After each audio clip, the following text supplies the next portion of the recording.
Alright, so let's be honest, most of us don't get in the nutrients that we need to, especially if we let ourselves fall into the whole flexible dieting thing, or we can get away with not eating the most nutritious things. What I do, since I can't really eat many fruits or vegetables, is I make superfood ice cubes of sort for my protein shakes and my smoothies. So I'm going to teach you guys how to do that today. Most of us end up with a bag of spinach in the fridge that we bought out of good intention, but it's about to go bad and we need to do something with it.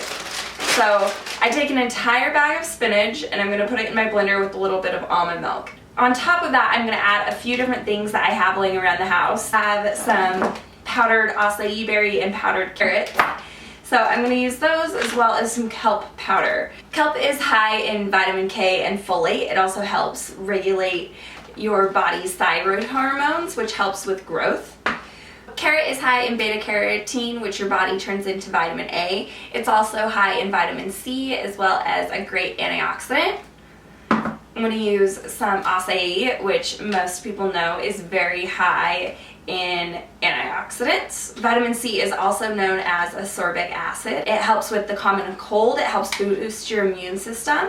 Vitamin C is one of the most safe and effective vitamins you can get.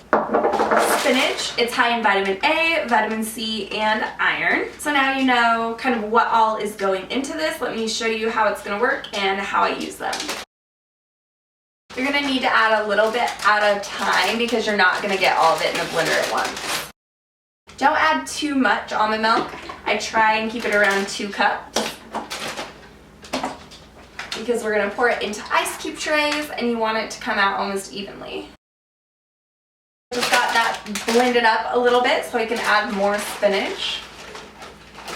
And mind you, I'm going to use a whole bag.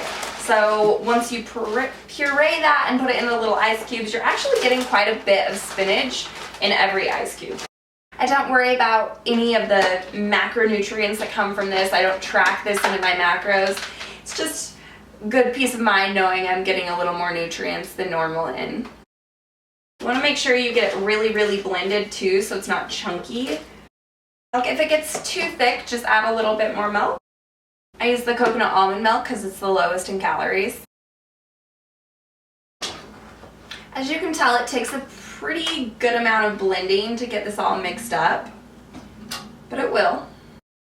I got all of the powders added, and as you can probably imagine, this isn't going to taste very fantastic, so I'm going to add a bunch of stevia to it to sweeten it. For the most part, this is nice and blended. I'm just going to go ahead and pour them into ice cube trays. I'm going to throw them in the freezer for a couple hours until it takes them to freeze.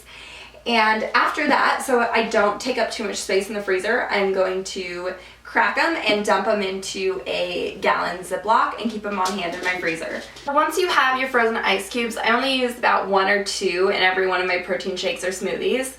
They're pretty much tasteless. I like to do 2 ice cubes, half a frozen banana, and I kind of do the same thing with my bananas. I buy a bunch of them, I peel them, I break them into quarters, and I throw them in a big gallon Ziploc.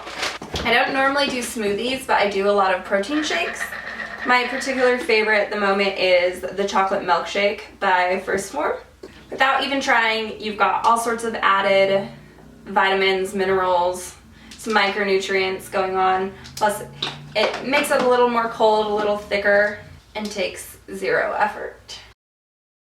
Now you have a slightly green protein shake that still tastes just as good as a normal one, plus has a lot more added benefits. If you like this video, subscribe below and I will be doing more weekly.